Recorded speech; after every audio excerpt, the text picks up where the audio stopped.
आत्मदेव एक दिवस खिन्न बसला. अरे मी एवढा पारमार्थिक, एवढं सत्कार्य करतो, माझ्या जीवनात संतती नाही म्हणजे लोक मला नाव ठेवतात, याच्यापेक्षा मेलेलं बरं. आणि आत्मदेव जंगलात आत्महत्या करण्यासाठी निघाला. कथा जरा लक्षपूर्वक ऐका म्हणजे तुमच्या लक्षात येईल. मला प्रश्नाचं उत्तर द्या, आत्मदेव आज जंगलात कशासाठी गेला दादा? आत्महत्या कर. रिझन, कारण काय? काय नाहीये? संतती नाहीये. आत्मदेव जंगलात गेला आत्महत्या करण्यासाठी, मुलबाळ नाही म्हणून. आत्मदेवाची पत्नी, तिचं नाव धुंधुली देवी, ती अशी होती, तिला माहेर सारखं आणि सासरे सारखं. हे कुणाला असतं? येडीला. तिला कशाच ताळ मिळत नव्हती, ती आत्मदेवाच्या विरुद्ध होती. आत्मदेव शांत होते, ही भांड्याला एक नंबरची होती. तिने भांड्यात PhD केली होती. आमचे स्वामीजी कथेत सांगतायत, तिने भांड्यात एवढी PhD केली होती, एकदा दिलेली CV परत 7 दिवसात परत येऊ देत नव्हती. म्हणजे तिचा पाठांतर किती असेल बघा, किती गाडे अभ्यासक. शिवीचे एवढे गाडे अभ्यासक होती ती. आत्मदेवाच्या पूर्ण विरुद्ध. आत्मदेव विद्वान, ती एक नंबरची मूर्ख. आत्मदेव जंगलात मरण्यासाठी गेले, संतती नाही म्हणून. शेवटी त्यांनी मरावं असं ठरलं. सायंकाळची वेळ झाली. आत्मदेव विद्वान होता, संध्या करून मरावं. मरावं पण कसं? संध्या म्हणजे काय तर सायंकाळचा हरिपाठ आपल्या भाषेत. विद्वान ब्राह्मणाच्या भाषेत त्रिकाल संध्या करणारा ब्राह्मण सर्वात श्रेष्ठ. सायंकाळचा हरिपाठ घेऊन मरावं ही त्याची भावना झाली आणि ध्यानस्थ बसला. तेवढ्यात साधू ऋषी मुनींची एक दिंडी येत होती. आत्मदेवानी पाहिलं, मरण तर निश्चित आहे, पण या महात्म्यांचं दर्शन घेऊन मरावं. एका साधूच्या चरणावर दंडवत आत्मदेवानी केला आणि साधूनी पाहिलं, अरे ब्राह्मण, किम चिंता तुरो भवान विप्र. हे विप्र देवता, अरे एवढ्या टेन्शन मध्ये काय, का चिंता तूर आहेस? आत्मदेवाचे कंठ दाटून आला आणि सांगितलं, स्वामी तुम्ही विचारलं म्हणून सांगतोय. तुम्ही विचारले ना मला की मी दुःखी काय आहे? माझ्या जीवनातलं दुःख तुम्ही विचारू नका आणि मी सांगत नाही, एवढं प्रचंड भयावह दुःख आहे. अरे सांग तर खरी, कारण दुःख व्यक्त केल्याशिवाय कळणार नाही. आणि मग आत्मदेवाने सांगितलं, महाराज माझ्या जीवनात कशाचीच कमी नाही आहे, अब्जाधीश आहे मी, पण माझ्या जीवनात संतती नाही आहे. अरे मग करतो काय? संतती नसल्यामुळे गावातली लोक नावं ठेवायला लागली आणि मी ठरवलं आत्महत्या करायची. महाराज मी आत्महत्या तर करणार होतो, पण तुमचं दर्शन घेऊन आत्महत्या करावी. साधूने सांगितलं, अरे मूर्ख, एवढा मोठा विद्वान आहेस तू आणि मूर्खासारखं बोलतोय आत्महत्या करणं? अरे मुलबाळ नाही म्हणजे आत्महत्या करणं हा पर्याय झाला? एक वाक्य बोलू का? जगात जेवढे म्हणून माणसं आत्महत्या करतात ना, ही सगळी कायर म्हणून संबोधले जातात.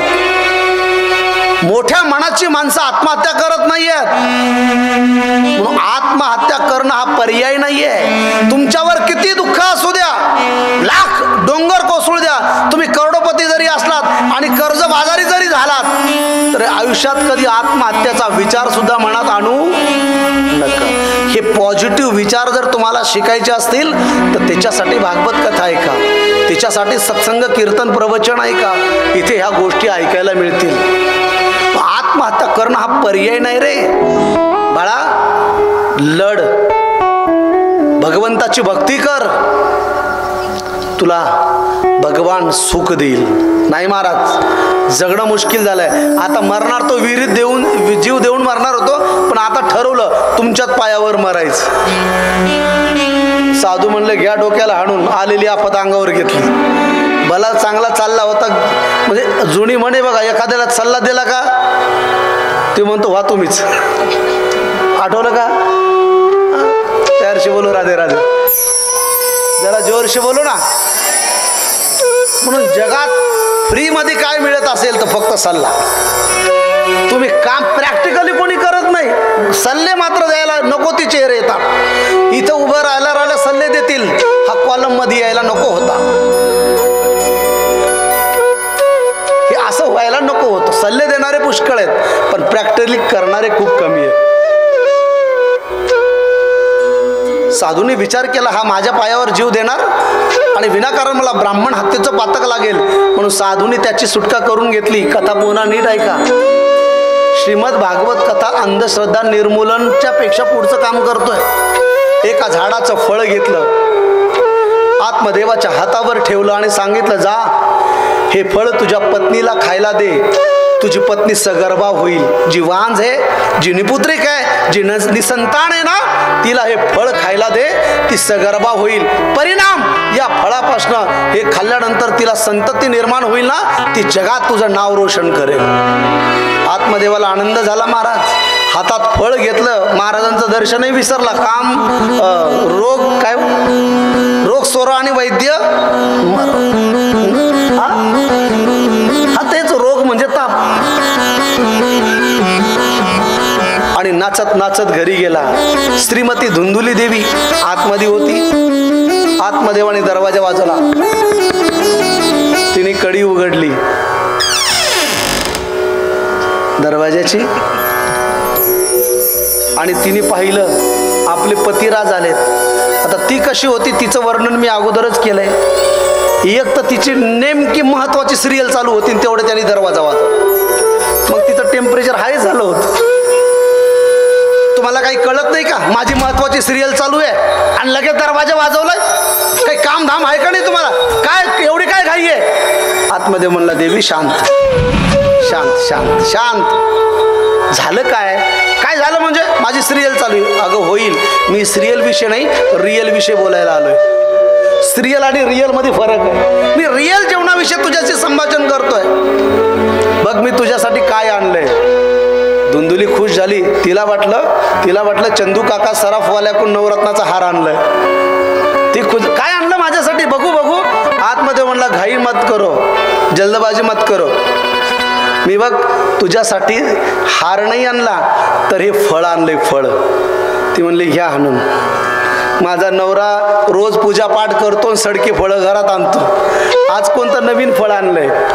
आतमध्ये म्हणला, देवी हे सडकं फळ नाहीये, हे सफरचंद समजू नको याला. हे तुझ्या माझ्या जीवनाला साफल्य देणारं फळ आहे. तुझ्या माझ्या जीवनाचं फळत्व देणारं हे फळ आहे. ती म्हणली, म्हणजे? आता तिला एवढं डीप मध्ये कळतच नव्हतं. ती सिरियल पाहणारी होती.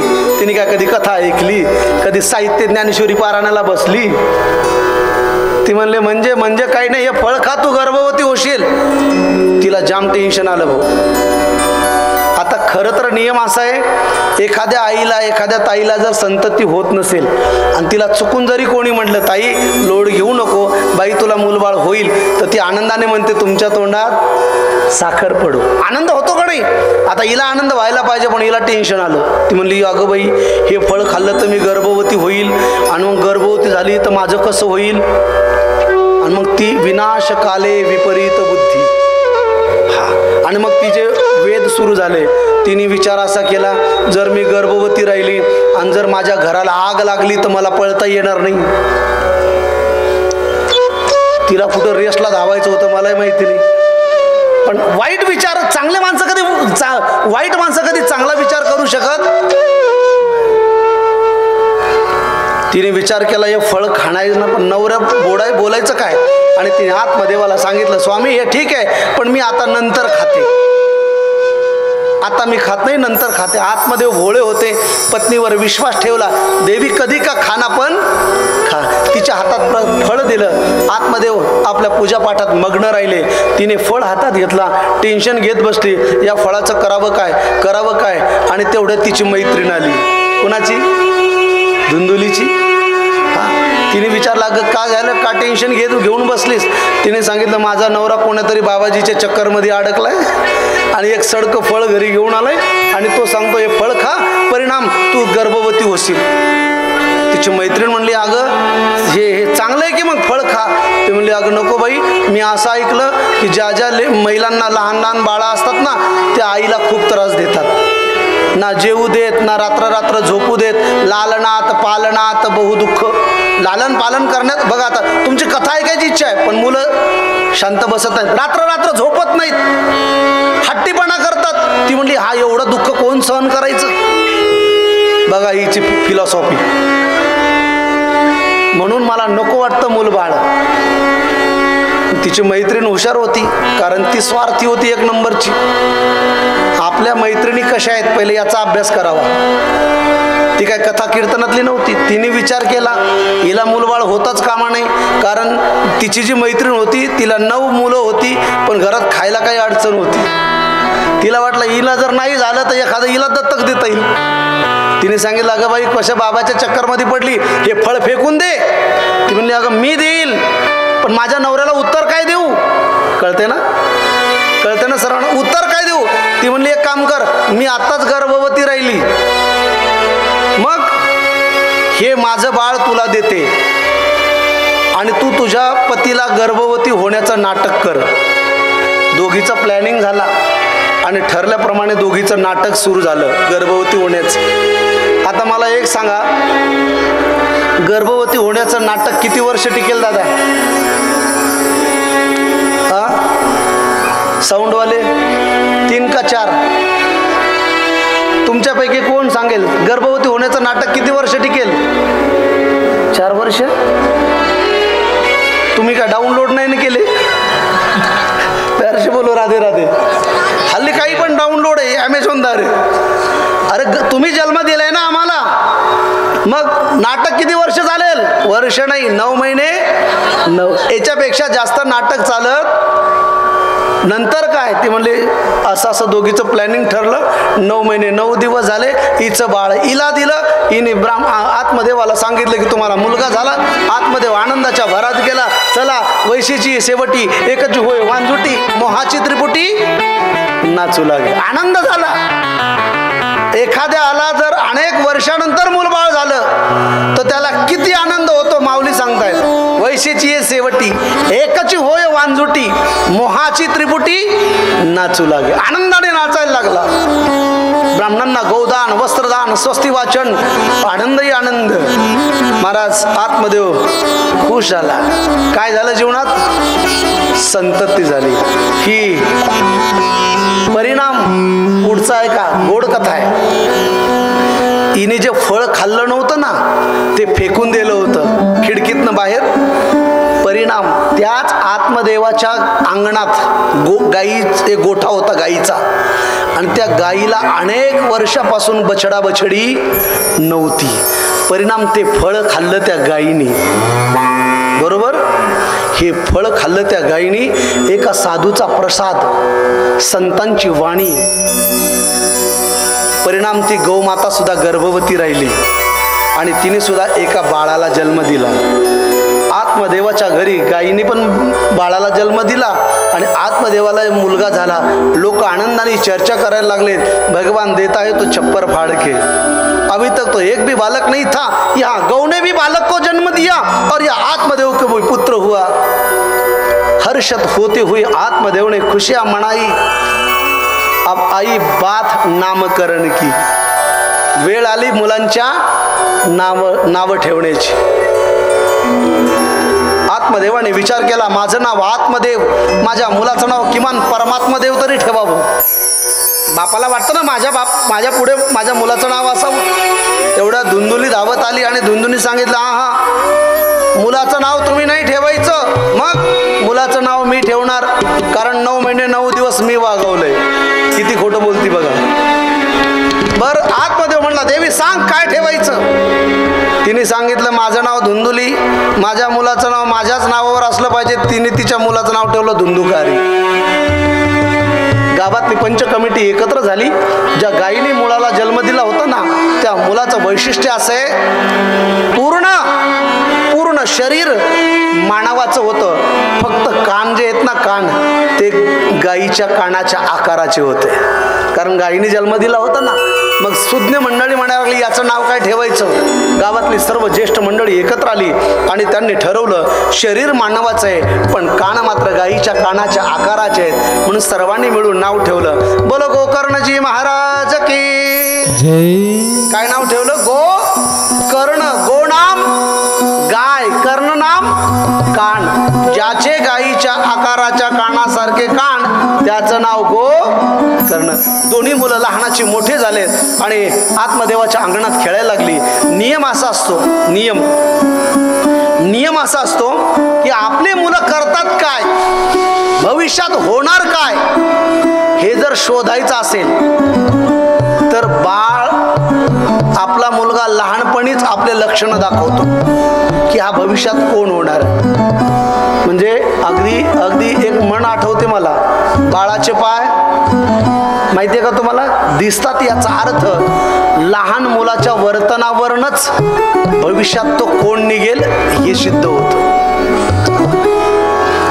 आणखी एक रिवाज आहे आबा, जेव्हा 16 संस्कार केले जातात ना मुलांचे, तेव्हा मुलगा 4 वर्षाचा 3 वर्षाचा असताना रांगत असतो ना, तेव्हा हळूहळू चालायला लागतो, तेव्हा एक परीक्षा घेतली जाते मुलाची. त्याच्या समोर वही, पेन, पैसे, पुस्तक, खेळणी अशी टाकायची असतात. तुम्ही आजही तुमच्या मुलाची परीक्षा घ्या ज्यांच्या घरी आहेत, तो भविष्यात कोण निघेल हे कळायचं असेल तर. हा, एका समाजात तो रिवाज आहे, एका समाजात तो रिवाज आहे. आणि मग त्या मुलाला सोडायचं ती खेळणी सगळी आणि त्याला रांगत सोडायचं. तो मुलगा तिथे जाऊन ज्या वस्तूला हात लावेल त्याच्यावरनं अंदाज काढायचा की हा भविष्यात कोण निघेल. माझ्या एका मित्रांनी असंच प्रयोग केला आणि आम्ही त्या कार्यक्रमाला हजर होतो. त्याने पुढे वही पेन ठेवला, काही खेळणी ठेवली, बरोबर, काही खाद्यपदार्थ ठेवली, काही पैसे ठेवले आणि तो मुलगा गेला रांगत. आदमी त्याला म्हटलं कारण काय, तो जर म्हणला वही पेनाला हात लावला तर समजायचं हा क्लास 1 होणार आहे, अभ्यास टीचर होणार आहे, बरोबर, क्लास 1 हुशार होणार आहे. जर त्यांनी खेळण्याला हात लावला तर तो एखादा खेळाडू होईल, बरोबर.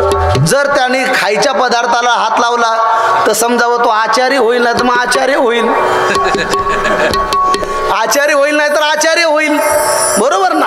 कारण आचार्य आणि आचार्यच खाणारे असतात. त्यावर्षी बोलो राधे राधे.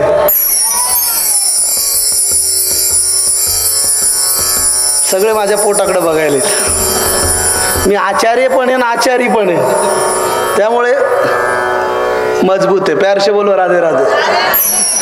जरा जोर से बोलो ना, और जोर से बोलो.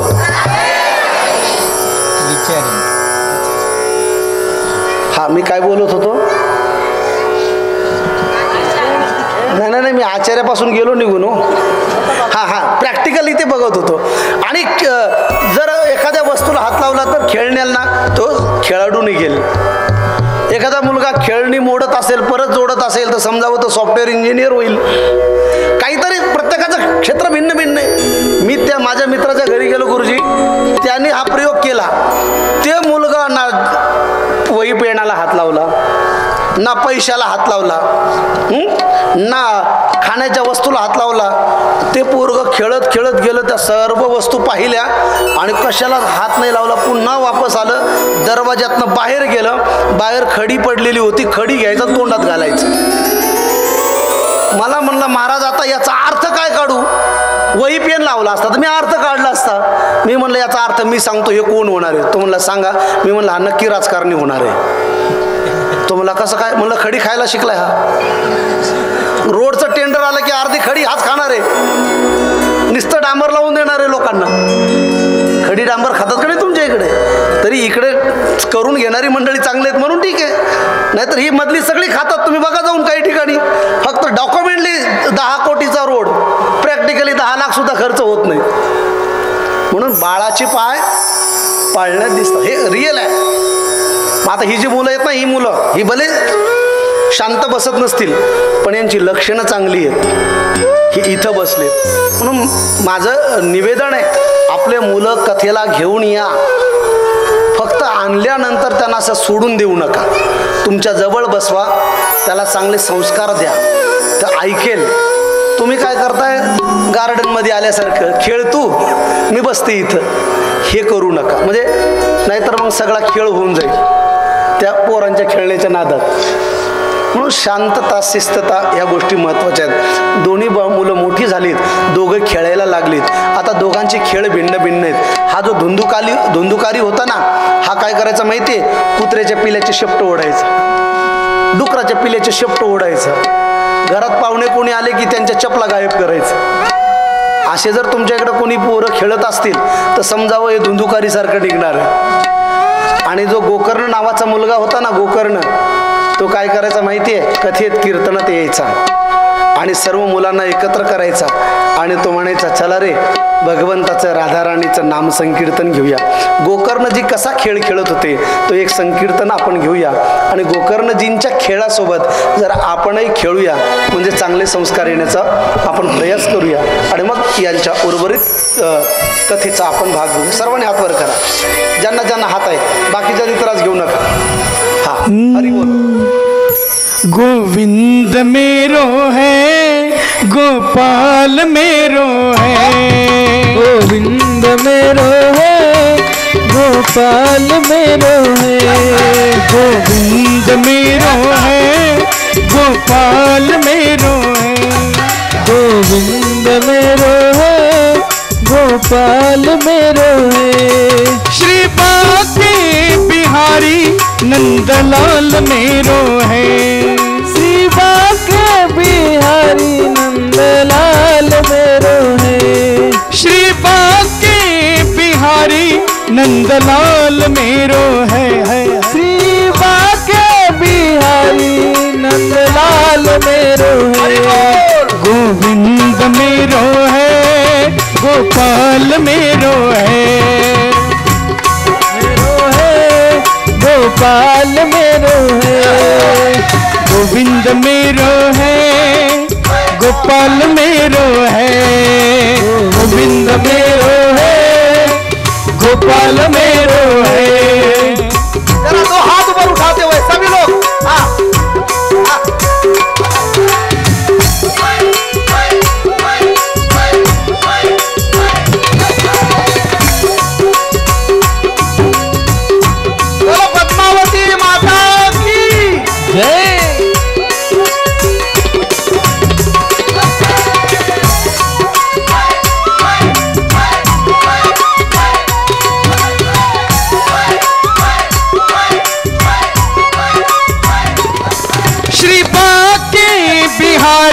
नंदलाल मेरो है, श्री बाके बिहारी नंदलाल मेरो है, श्री बाके बिहारी नंदलाल मेरो है, श्री बाके बिहारी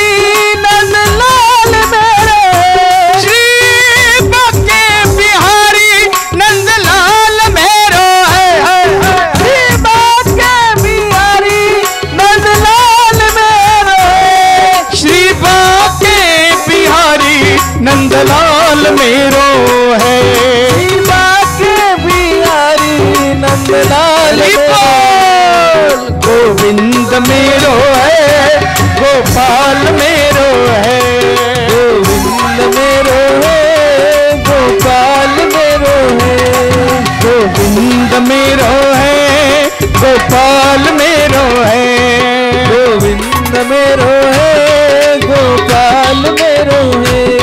भजो राधे गोविंद, भजो राधे गोविंद, भजो राधे गोविंद, रटो राधे गोविंद, भजो राधे गोविंद, भजो राधे गोविंद, भजो राधे गोविंद, रटो राधे, भजो राधे गोविंद, भजो राधे गोविंद, भजो राधे गोविंद, रटो राधे गोविंद, भज राधे गोविंद, भज राधे गोविंद, भज राधे गोविंद, रटो राधे गोविंद. गोविंद मेरो है, गोपाल मेरो है, गोविंद मेरो है, गोपाल मेरो है, श्री राधा रमन नंदलाल मेरो है, राधा रमन नंदलाल मेरो है, श्री बाके बिहारी नंदलाल मेरो है.